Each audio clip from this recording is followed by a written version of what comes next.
जी भगवान को देखें तो ध्रुव जी भगवान को देख के हंस रहे थे, भगवान ध्रुव को देख के हंस रहे थे, और इन दोनों को हंसता हुआ देख करके देवता भी हंस रहे थे, और देवताओं को हंसता हुआ देख करके श्री सुखदेव भगवान हंस रहे थे।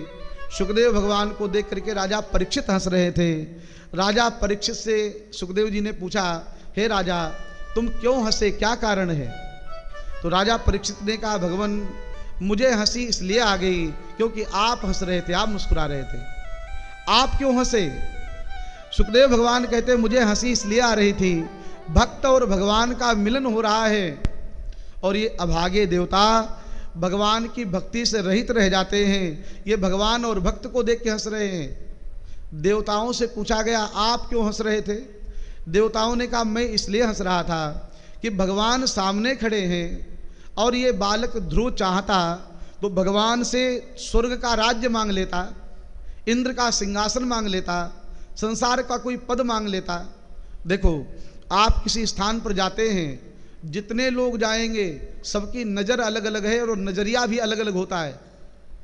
आप कथा सुन रहे हैं तो कथा एक जैसी धारा चलती है, लेकिन समझने वाले उसको अपने तरीके से समझते रहते हैं। हर बात का आदमी अपने अनुसार अर्थ लगा लेता है।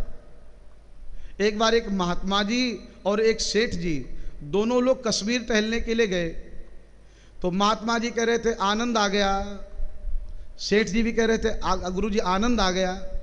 तो महात्मा जी ने कहा, आपको किस लिए आनंद आया? सेठ जी ने कहा, गुरु जी आप बताइए आपको किस लिए आनंद आया? महात्मा जी ने कहा, हमको इसलिए आनंद आया कि इतना स्थान शांत है कि अगर यहाँ बैठ के माला जपी जाए तो बड़ा अच्छा लगेगा, बड़ा आनंद आएगा। सेठ जी ने कहा, गुरु जी हमको इसलिए आनंद आया कि अगर हम यहाँ पर कोई व्यापार करें तो वह व्यापार बहुत बढ़िया चलेगा। कश्मीर में लोग आते हैं, या अगर दुकान खोल के बैठ जाएं तो कितना बढ़िया चलेगा। तो आदमी का नज़र अलग है, नज़रिया भी अलग अलग होता है।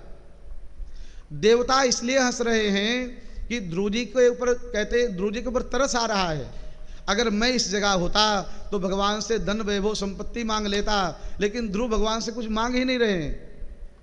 और ध्रुव से पूछा गया कि आप क्यों हंस रहे थे? ध्रुव जी को इसलिए हंसी आ रही थी कि भगवान सामने खड़े हैं लेकिन मुझे कुछ स्तुति नहीं आती है, इसलिए ध्रुव जी हंस रहे हैं। और भगवान इसलिए हंस रहे थे कि ये छोटा सा बालक मेरे सामने खड़ा है और इसके भाव पर प्रसन्न होकर मुझे दौड़ के आना पड़ा, इसके भावना के वशीभूत होना पड़ा, इसलिए भगवान मुस्कुरा रहे थे। महाराज भगवान ने देखा कि ध्रुव कुछ बोलना चाहते हैं लेकिन बोलने की शक्ति नहीं है, तो भगवान ने क्या किया, अपना पांचजन्य शंख उठाया और ध्रुव जी के कपोल से भगवान ने अपने शंख का स्पर्श कराया। पस्पर्शबालम कृपया कपोले, जैसे ही शंख का स्पर्श हुआ श्री ध्रुव जी महाराज के हृदय में सरस्वती का उदय हो गया, सरस्वती प्रकट हो गई और फिर ध्रुव जी ने बड़ी सुंदर स्तुति करी है। योन्ता प्रवेश्य मम वाचमिमां प्रसूतां संजीवयत्य खिल शक्तिधर सुधाम्ना अन्यास्त हस्तचरण श्रवण त्वगादीन् प्राणान् नमो भगवते पुरुषाय तुभ्यं। हे प्रभु मैं आपको प्रणाम करता हूँ, हमारे शरीर में जो भी शक्ति है सब आपकी कृपा से है।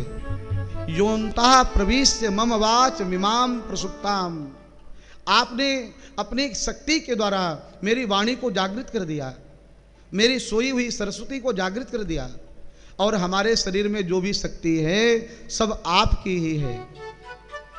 शक्तिमान आप हैं और वो आपकी शक्ति हमारे हृदय में है। अन्यास्त हस्त चरण श्रवणत्वगादीन, हमारे हाथ हिल रहे हैं, क्यों? क्योंकि भगवान की शक्ति हाथों को मिली हुई है। हम पैरों से चल रहे हैं, ये भगवान की कृपा है। हम बोल रहे हैं, ये भगवान की कृपा है। हम देख पा रहे हैं, ये भगवान की कृपा है।